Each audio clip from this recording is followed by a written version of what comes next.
दोस्तों नमस्कार, मैं हूं आपका दोस्त केवल पांडे और आप देखना शुरू कर चुके हैं the world inside. NCERT for all की इस सीरीज में हम लोग बात कर रहे हैं क्लाइमेटोलॉजी के ऊपर। तो आज का टॉपिक है तापीय प्रतिलोमन, जिसको तापीय व्युत्क्रमण या थर्मल इन्वर्जन भी कहा जाता है। आखिर होता क्या है थर्मल इन्वर्जन?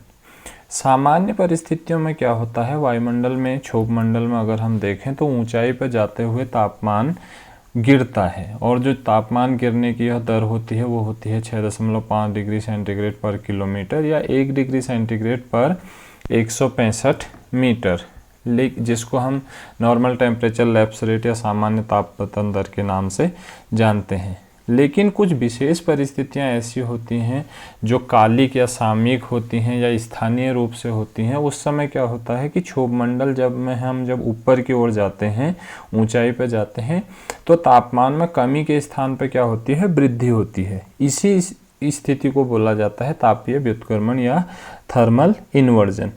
इस क्रिया के फलस्वरूप क्या होता है, नीचे की वायु परत अपेक्षाकृत ठंडी रह जाती है और ऊपर ऊंचाई पर जाते हुए वायु की जो गर्म परत होती है वह स्थापित हो जाती है। तो कंडीशन हो जाती है नीचे ठंडा ऊपर गर्म, जिसको हम बोलते हैं तापीय व्युत्क्रमण की दशा।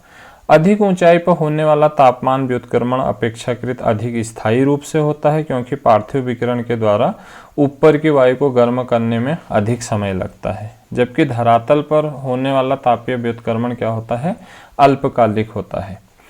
ठीक है, तो कंडीशन ये है, जैसे यहाँ पे आप देख पा रहे होंगे, यहाँ पे जो कंडीशन है, यहाँ पे सामान्य परिस्थितियों की अपेक्षा तापमान ऊंचाई के साथ क्या हो रहा है, बढ़ रहा है। जैसे जैसे, हालांकि यहाँ पे 70 है, 80 है, 90 है, तो जैसे जैसे ऊंचाई पे जा रहे हैं तापमान क्या होने लग रहा है, बढ़ने लग रहा है। ऊंचाई पे जाते हुए तापमान बढ़ने लग रहा है, जबकि तापमान ने क्या होना चाहिए था, घटना चाहिए था। इसी कंडीशन को बोला जाता है तापीय व्युत्क्रमण।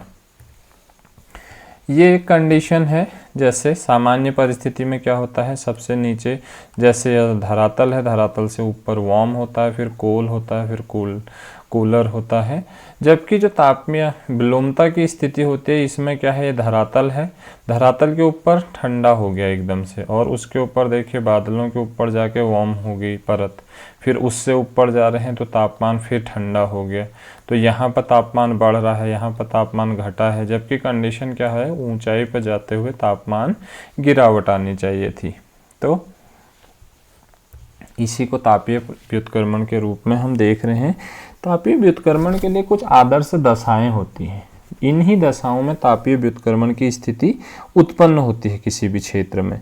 तो ध्रुवीय क्षेत्रों पर तो हालांकि तापीय व्युत्क्रमण वर्ष भर बना रहता है, क्योंकि ध्रुवीय क्षेत्र क्या होते हैं, ध्रुवीय क्षेत्र होते हैं ठंडे, और यहाँ पे जो ठंडी हवाएं होती हैं वो हमेशा नीचे होती है और गर्म हवाएं हमेशा ऊपर होती हैं, जो यहाँ से विक्षेपित, पछुआ पवनों से जो विक्षेपित होते हैं या जब यहाँ पर वाताग्र जनित होते हैं, इसके ऊपर क्या होती है, गर्म हवा चले जाती है और सतह पर होती है ठंडी हवा। तो यहाँ पर कंडीशन अलग तरीके की होती है, तो जिससे तापीय व्युत्क्रमण की दशाएं वर्ष भर, ये क्वेश्चन बहुत बार पूछ लिया जाता है कि वह कौन से क्षेत्र हैं जहाँ पर वर्ष भर तापीय प्रतिलोमन की दर या तापीय प्रतिलोमन बना रहता है, तो वह कंडीशन है ध्रुवों के ऊपर।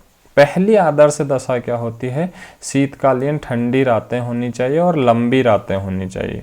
इस समय क्या होगा, शीतकाल में क्या होगा, जब लंबी रातें होंगी तो क्या होगा, यहाँ पे सूर्य का प्रकाश आया, सूर्य का प्रकाश ने यहाँ पर अवशोषित किया पृथ्वी ने, उसके बाद इसको क्या किया, वापस किया, जिसको हम बोलते हैं पार्थिव विकिरण। पार्थिव विकिरण बहुत लंबे समय तक लगातार होता जाएगा, तो क्या होगी, सतह हो जाएगी एकदम से, सतह को अगर हम देखेंगे एकदम से तापमान इसका डाउन हो जाएगा। जबकि जो तापीय दशाएं, जो पार्थिव विकिरण है, वो क्या करेगा, ऊपरी वायुमंडल को गर्म कर देगा, जिसकी वजह से क्या होगा, ऊपरी वायुमंडल गर्म हो जाएगा और निचला वायुमंडल ठंडा हो जाएगा, जो कंडीशन क्या बता रही है, तापीय व्युत्क्रमण को। दूसरी कंडीशन होती है स्वच्छ और मेघ रहित आकाश। इस समय में भी क्या होता है, पार्थिव विकिरण द्वारा ऊष्मा का ह्रास तीव्र दर से बिना किसी रुकावट के होता है, क्योंकि अगर एटमॉस्फेयर में बादल होते हैं तो बादल क्या करते हैं, पार्थिव विकिरण की हीट को ट्रैप कर देते हैं, ट्रैप करके इसी को वापस वायुमंडल में नीचे पृथ्वी की सतह की ओर भेजने लगते हैं। तो ये क्या करता है, सतह को वापस गर्म करने लगता है, तो इससे व्युत्क्रमण नहीं उत्पन्न होता है। जबकि कंडीशन जब ये होती है कि ऊंचाई पर जा रहे हैं, तो अगर साफ आकाश है, मेघ रहित आकाश है, कोई बादल नहीं है आसमान में, तो क्या होता है, डायरेक्ट ऊंचाई पर जाते हुए ऊंचा सीधे वायुमंडल से बाहर निकल जाती है जो पार्थिव विकिरण है, तो जिससे वायुमंडल गर्म नहीं होने पाता, तो सतह हो जाती है ठंडी और ऊंचे पर जाके तापमान हो जाता है अधिक। तीसरी कंडीशन है समीप के सतह के समीप जब शुष्क वायु होती है। अगर आर्द्र वायु हो सतह के समीप, तो आर्द्र वायु क्या करती है, जो हीट होती है उसको ट्रैप कर लेती है, लेकिन शुष्क वायु हीट को ट्रैप नहीं कर पाती, अवशोषण नहीं कर पाती, जिसकी वजह से क्या होता है, ऊंचाई पर जाने पर तापमान गिरने की जगह बढ़ जाता है। वायुमंडल में शांत एवं स्थिर होने के साथ साथ पवनों का संचार जब मंद होता है, कि पवनें एक जगह से दूसरे जगह पर जाती हैं, तो क्या करती हैं, तापमान को एक जगह से दूसरे जगह के तापमान को मिलाती रहती हैं। लेकिन जब कोई भी मूवमेंट नहीं हो रहा है या बहुत मंद गति से मूवमेंट हो रहा है पवनों में, तो ये एकदम से एक जगह के तापमान को दूसरे जगह के तापमान से मिक्सअप नहीं कर पाएंगी, जिसकी वजह से क्या होगा, वहाँ पे निचला धरातल ठंडा और ऊंचे का जो सतह जो वायुमंडल होगा वह क्या होने लगेगा, गर्म होने लगेगा। हिमाच्छादित धरातल में क्या होता है, सौर्यिक विकिरण का 50% से अधिक परावर्तन हो जाता है, तो नीचे सीधे सूरज की प्रकाश पड़ा और डायरेक्ट वापस परावर्तित हो गया, तो नीचे की सतह पर एब्जॉर्प्शन हुआ नहीं टेम्परेचर का और सीधे वायुमंडल में तापमान पहुंच गया, तो ऊपरी सतह हो गई गर्म और निचला सतह जो हिमाच्छादित वाली सतह है वो रह जाती है ठंडी। तो ये कुछ कारण हैं जिसकी वजह से, जो आदर्श दशाएं हैं जिसकी वजह से तापीय व्युत्क्रमण कहीं पे भी हमको देखने को मिलता है। अब तापीय व्युत्क्रमण के 4-5 प्रकार हैं। पहला है भूपृष्ठ या धरातलीय व्युत्क्रमण, जिसको सरफेस इन्वर्जन बोलते हैं। फिर अपर एयर इन्वर्जन होता है, एडवेक्शनल इन्वर्जन होता है, मैकेनिकल इन्वर्जन होता है। तो एक एक को समझते हैं। भूपृष्ठ या धरातलीय व्युत्क्रमण क्या होता है, यह सतह के निकट संपन्न होता है। रात्रि के समय क्या होता है, जब बिना किसी रुकावट के तीव्र पार्थिव विकिरण होता है, तो इस समय क्या हो जाता है, धरातल हो जाता है ठंडा और ऊपरी वायुमंडल हो जाता है गर्म, तो जिसकी वजह से वहाँ पे तापीय व्युत्क्रमण की दशाएं घटित होती हैं। धरातल ठंडा और ऊपरी वायुमंडल गर्म, तो ये हो जाता है गर्म, ये रहता है ठंडा, तो यहाँ पे हो जाता है तापीय व्युत्क्रमण। वस्तुतः क्या होता है, धरातल के संपर्क में आने वाली ठंडी वायु, जो वायु होती है वो ठंडी हो जाती है, जबकि उसके ठीक ऊपर क्या होता है, ऊष्मा का कम ह्रास होने के कारण वायु गर्म परत बन जाती है। ठीक है, इसको बोलते हैं धरातलीय व्युत्क्रमण। ठीक है, नेक्स्ट है उच्च वायुमंडलीय व्युत्क्रमण। अब इसको आप समझिए, जैसे क्षोभ मंडल में हम ऊंचाई पर जा रहे थे, तापमान गिर रहा है, तापमान गिरने की दर है 6.5 डिग्री सेंटीग्रेड पर किलोमीटर या 1 डिग्री सेंटीग्रेड पर 165 मीटर। तो ये है क्षोभ सीमा में जब हम ऊंचाई पर जा रहे हैं तापमान गिरने की दर। तो क्षोभ सीमा पर पहुंचते पहुंचते तापमान हो जाता है -7 से -65 डिग्री के आसपास। लेकिन जब क्षोभ सीमा से पार जाते हैं तो यहाँ पे फिर ओजोन गैस की अधिकता मिलती है समताप मंडल में, और मुख्य रूप से 15 किलोमीटर से 35 किलोमीटर के बीच में सबसे ज़्यादा ओजोन परत मिलती है। तो ओजोन क्या करती है, सूर्य से आने वाली जो परावैंगनिक किरणें हैं इनको अवशोषित कर लेती है। अब जब इनको अवशोषित करती है ओजोन, तो क्या करेगी, ऊपरी वायुमंडल को गर्म कर देती है। तो क्या होता है, समताप मंडल गर्म होने लगता है बजाय किसके, क्षोभ मंडल के। क्षोभ मंडल ठंडा है और समताप मंडल गर्म है। जिसकी वजह से समताप सीमा पर जाते जाते तक तापमान हो जाता है 0 डिग्री सेंटीग्रेड। अब 0 डिग्री सेंटीग्रेड और यहाँ था 60-65 डिग्री माइनस में टेम्परेचर, तो लगभग टेम्परेचर बढ़ जाता है 7 से 65 डिग्री टेम्परेचर वहाँ पे बढ़ा होता है, जिससे क्या होता है समताप मंडल गर्म और क्षोभ मंडल ठंडा। तो ये इसको बोलते हैं उच्च वायुमंडलीय व्युत्क्रमण। अगला जो व्युत्क्रमण है वो है अभिवहनीय व्युत्क्रमण, जिसको एडवेक्शनल इन्वर्जन बोलते हैं।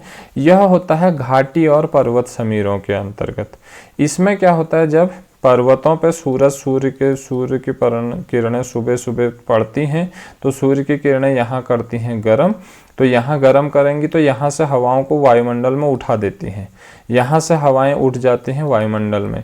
तो वायुमंडल में, और जो घाटी वाला क्षेत्र होता है, घाटीवर्ती क्षेत्र में क्या होता है, इसी समय पे हवाएं सिंक हो रही होती हैं, नीचे दब रही होती हैं, यहाँ पे हो रहा होता है ठंडा। तो ठंडे की वजह से यहाँ पे क्या होता है, यहाँ पे हमको मिलती हैं भारी हवाएं या ठंडी हवाएं, और ऊपर ये जो क्षेत्र है पर्वतीय क्षेत्र, ये क्या हो जाता है एकदम से गर्म होकर, गर्म हवाएं ऊपर और ठंडी हवाएं नीचे। तो कंडीशन कैसी है, इन्वर्स, उल्टी कंडीशन है, जिसकी वजह से यहाँ पे क्या होता है, वायुमंडल, ऊपर का वायुमंडल गर्म हो जाता है, नीचे का जो घाटीवर्ती क्षेत्र है वह ठंडा रह जाता है। इसके विपरीत शाम के समय पे क्या होता है, शाम के समय पे क्या होता है, ऊपर जो पर्वतों की प्रकृति क्या होती है, शाम को एकदम, सुबह एकदम से गर्म होंगे और शाम को एकदम से ठंडे। घाटीवर्ती क्षेत्र क्या होता है, देर से गर्म देर से ठंडे। अब यहाँ कंडीशन क्या हुई होती है, अभी घाटी वाले क्षेत्र में शाम को जब यह पर्वतीय ऊंचाई वाले क्षेत्र ठंडे हो जाते हैं और जो यहाँ नीचे घाटी वाले क्षेत्र होते हैं ये गर्म रहते हैं, तो क्या होते हैं, जो ठंडी हवा होती है वो ऊपर से घाटी, पर्वतों से घाटियों की तरफ चलने लगती है। तो जब पर्वतों से घाटियों की तरफ हवाएं चलने लगती है तो घाटी की में जो गर्म हवा है इसको यहाँ से उठा देती है, तो नीचे बन जाती है फिर ठंडी हवा की परत, और वो जो गर्म हवा है वह ऊपर पहुँच जाती है। तो फिर से वही इन्वर्स कंडीशन घटित होती है। तो सुबह के समय पर्वतों से चलने वाली जो घाटी से पर्वतों की तरफ समीर चल रही है उसकी वजह से यहाँ पर अभिवहनीय व्युत्क्रमण होता है, और शाम के समय पे क्या होता है, जो पर्वतों से घाटियों की तरफ चलने वाली पवनें हैं उनसे यहाँ पर कंडीशन उस तरीके से। इसी तरीके के जो सागर समीर और स्थल समीर का जो उदाहरण है, सागर समीर और स्थल समीर, यहाँ पे भी सेम कंडीशन होती है सागर समीर और स्थल समीर वाले में। सागर क्या होते हैं, पानी की प्रकृति होती है देर से गर्म होना देर से ठंडा होना, जबकि इसके विपरीत स्थल की जो प्रकृति होती है वो होती है जल्दी ठंडा जल्दी गर्म। तो सूरज की किरणें सुबह जब स्थल पे पड़ती हैं तो स्थलीय भाग एकदम से गर्म होता है और सागरीय भाग देर से गर्म होता है। तो यहाँ बन जाता है लो प्रेशर, हवाएं उठ के वायुमंडल में पहुँच जाती हैं गर्म हवाएं, और सागरों से ठंडी हवाएं आके इस क्षेत्र को भरने लगते हैं। तो नीचे होता है ठंडा, ऊपर होता है गर्म। इसके विपरीत जब शाम के समय पे क्या होता है, सागर देर से गर्म होते हैं देर से ठंडे होते हैं, जबकि जो हमारा स्थलीय भाग है वह जल्दी ठंडे जल्दी गर्म। तो शाम के टाइम स्थलीय भाग जल्दी से ठंडे हो जाते हैं, सागरीय भागों में गर्मी बनी रहती है। तो यहाँ पे क्या होता है, हवाएं नीचे की तरफ दबने लगती हैं। तो जब हवाएं नीचे की तरफ दबने लगती हैं तो इन हवाओं को यहाँ से गर्म हवाओं को उठा देती हैं, और यहाँ पर ठंडी हवा नीचे और गर्म हवा फिर से ऊपर वायुमंडल में पहुँच जाती है। तो ये है अभिवहनीय व्युत्क्रमण जिसको बोलते हैं।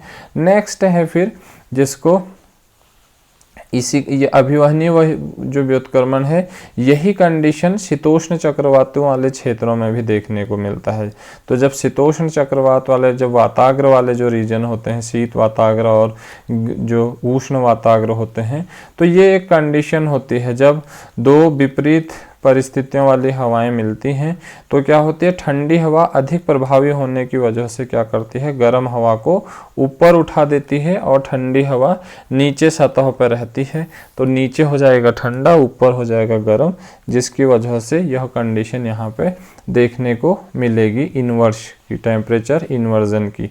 तो जब भी गर्म वायु ठंडी वायु के क्षेत्र में जाती है तो ठंडी वायु क्या होती है, भारी होती है, जिससे क्या करती है वो गर्म वायु को ऊपर उठा देती है, और ऊपर उठाएगी तो गर्मी ऊपर पहुंच जाएगी और ठंडी चीज़ें नीचे पहुंच जाती हैं, जिसकी वजह से क्या होने लगता है, टेम्परेचर इन्वर्स होने लगता है।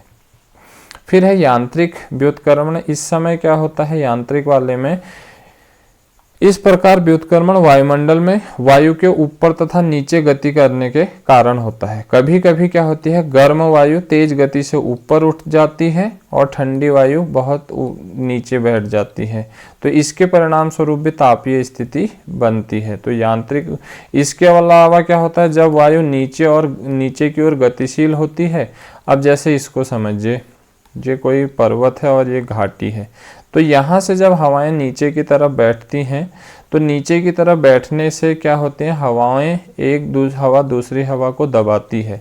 तो दबाने का मतलब है संपीड़न।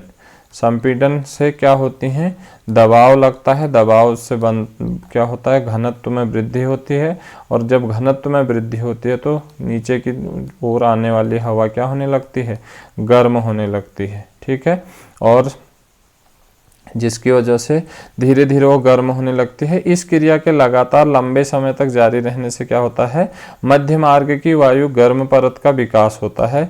नीचे सतहों के नीचे क्या होगा, जो घाटी पे जो है जगह, ये पर्वत है, ये घाटी है, यहाँ की हवा तो ठंडी है, लेकिन यहाँ से जो नीचे की ओर हवाएं दब रही हैं तो ये मध्य का भाग क्या हो जाएगा, गर्म हो जाएगा संपीड़न की वजह से। नीचे ठंडा है, ये भाग क्या है, गर्म हो जाएगा, और ये फिर से ठंडा है, तो ये बीच में हमको क्या दिख रही है, एक गर्म परत दिख रही है।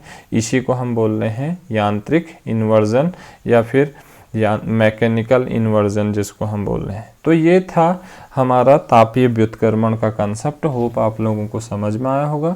इससे आगे की बातें हम अपनी अगली क्लास में करेंगे। तब तक के लिए थैंक यू सो मच।